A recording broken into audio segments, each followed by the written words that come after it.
हरे कृष्णा, राधे राधे। कृष्ण दासी की चैनल में आप सभी प्यारे प्यारे बिहारी जी के भक्तों का स्वागत है। और आप सब कैसे हैं? कान्हा जी की कृपा से आप सब ठीक होंगे। तो आज है पुरुषोत्तम मास की परमा एकादशी। तो चलिए जी शुरू कर लेते हैं। कथा पसंद आ जाए तो लाइक शेयर एंड कमेंट जरूर से करना। हाथ में तुलसी पत्ता ले सकते हो, तुलसी पत्ता ना हो तो आप फूल ले सकते हो, तिल ले सकते हो। ठीक है, चावल नहीं लेना है, ना चावल का आपने खाना है, अन्न नहीं खाना है, और ना चावल का भोग लगाना है। लेकिन द्वादशी को जरूर से चावल बनाए के भगवान जी को भोग लगाइए और प्रसाद खाइए। तो शुरू कर लेते हैं। श्रीमन नारायण नारायण नारायण, भजमन नारायण नारायण नारायण, लक्ष्मी नारायण नारायण नारायण, गोविंद नारायण नारायण नारायण। बोलो श्री हरि विष्णु भगवान की जय। तो कथा हम आरंभ करते हैं।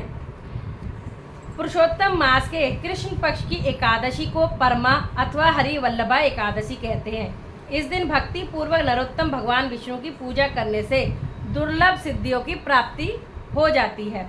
युधिष्ठिर बोले, जनार्दन, पाप का नाश और पुण्य का दान करने वाली एकादशी के महात्म का पुनः वर्णन कीजिए, जिसे इस लोक में करके मनुष्य परम पद को प्राप्त होता है।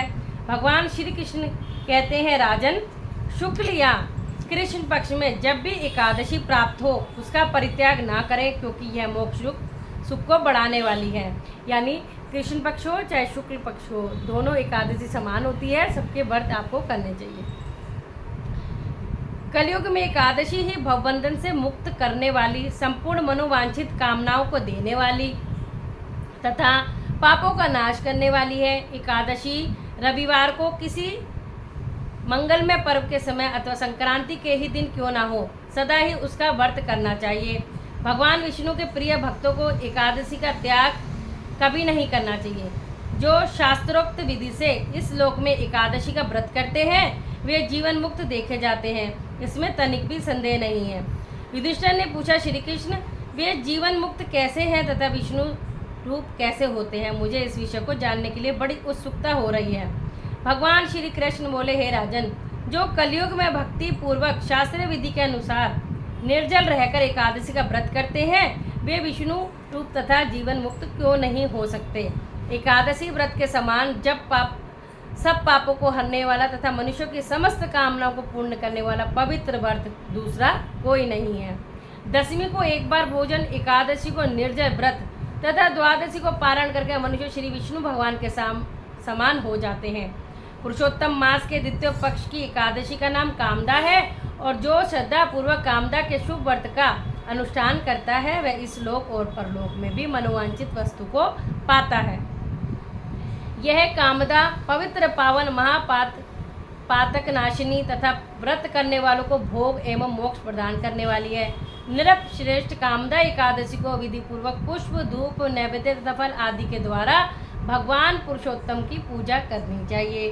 व्रत करने वाला वैष्णव पुरुष दशमी तिथि को कांस के बर्तन, उड़द, मसूर, चना, कोदो, साग, मधु, पराया अन्न, 2 बार भोजन तथा मैथुन, इन 10 चीज़ों का त्याग करना चाहिए। ठीक है। इसी प्रकार एकादशी को जुआ, निद्रा, पान, दातुन, पराई, निंदा, चुगली, चोरी, हिंसा, मैथुन, क्रोध, असत्य भाषण, इन 11 दोषों को त्याग दे तथा द्वादशी के दिन कांस का बर्तन, उड़द, मसूर, तेज, असत्य भाषण, व्यायाम, परदेश गमन, 2 बार भोजन, बैल की पीठ पर सवारी, पराया अन्न तथा साग, इस 12 वस्तुओं का त्याग करें। राजन, जिन्होंने इस विधि से कामदा एकादशी का व्रत किया है और रात्रि में जागरण करके श्री पुरुषोत्तम की पूजा की है वे सब पापों से मुक्त हो परम गति को प्राप्त होते हैं। इसके पढ़ने और सुनने से सहस्त्र गोदान का फल मिलता है। देखो, इसको परमा भी बोलते हैं और कामदा भी बोलते हैं। श्री कृष्ण ने धर्मराज युधिष्ठिर से कहा, इसके विषय में मैं आपको एक कथा सुनाता हूँ। सुमेधा नाम का एक श्रेष्ठ ब्राह्मण कौपिल्य नगरी में रहता था। उसकी पत्नी का पवित्रा नाम था और अपने नाम के अनुरूप वह पवित्र तथा पतिव्रता थी। वह ब्राह्मण पूर्व जन्म के कर्मों के कारण अति दरिद्र था। बड़ी मुश्किल से भिक्षा मांगकर अपना एवं अपनी प्रिय पत्नी का भरण पोषण कर पाता था। दरिद्रता में भी उसकी स्त्री धर्म को निभाती, पति सेवा करती रही, अतिथि को भोजन देकर स्वयं भूखी रह जाती थी, किंतु आवश्यकता होने पर भी अपने पति को कभी किसी वस्तु की याचना नहीं करती थी। अपनी पत्नी की दुर्बलता को देखकर एक दिन सुमेधा ने अपनी स्त्री से कहा, हे प्रिय, धनी पुरुषों को याचना करने पर भी कुछ प्राप्त नहीं होता और गृहस्थ जीवन का निर्वाह धन के बिना होता ही नहीं है। अतः तुम ही बताओ कि ऐसी दशा में मुझे क्या करना चाहिए। मैं चाहता हूँ कि कहीं परदेश जाकर कोई उद्यम करूँ। बताओ प्रिय, तुम्हारी क्या इच्छा है। पवित्रा ने कहा, हे स्वामिन, आप मुझसे पूछते हो, अतः आपकी आज्ञा में से मैं कहती हूँ, शास्त्र नीति के अनुसार मनुष्य पूर्व जन्म में जो दान करता है उसे द्वितीय जन्म में वही प्राप्त होता है। यदि आपके पूर्व जन्म में अन्न, धन, सोना, चांदी, भूमि आदि दी होती तो वह इस जन्म में मिलती। इसलिए बिना कर्मों के तो आप यहीं रहकर उद्यम करने का प्रयत्न करें, क्योंकि पति से अलग स्त्री को लोग कुदृष्टि से देखते हैं। इस कारण आपको इस स्थान पर रहना चाहिए। भाग्यवश यही सब कुछ मिल जाएगा। पत्नी की बात सुनकर वह दोनों वहीं पर समय व्यतीत करने लगे। एक दिन उनके यहाँ कौंडिन्य मुनि आए। उन दोनों ने प्रणाम कर आदर सत्कार से भोजन कराकर कहा, हे मुनि, आज हमारा जीवन धन्य हो गया कि आपके दर्शन हुए।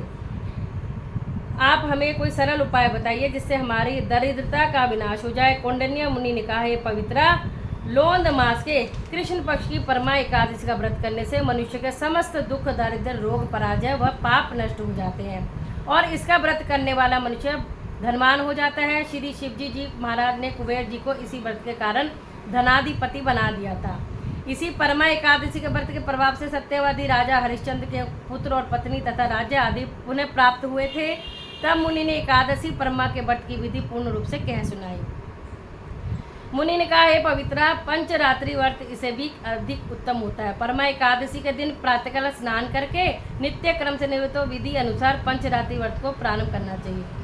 जो मनुष्य 5 दिन तक निर्जला व्रत करते हैं वे अपने माता पिता, स्त्री सहित स्वर्गलोक में वास करते हैं। और जो मनुष्य इस व्रत में 5 दिन तक संध्या को एक बार भोजन करते हैं वे मनुष्य स्वर्गलोक को प्राप्त करते हैं। तथा जो 5 दिन तक स्नान करने के पश्चात ब्राह्मणों को भोजन कराते हैं उनके समस्त संसार को भोजन कराने का फल प्राप्त होता है। और जल से भरा कुंभ दान करने वाला का चराचर ब्रह्मांड का दान करने का फल प्राप्त होता है।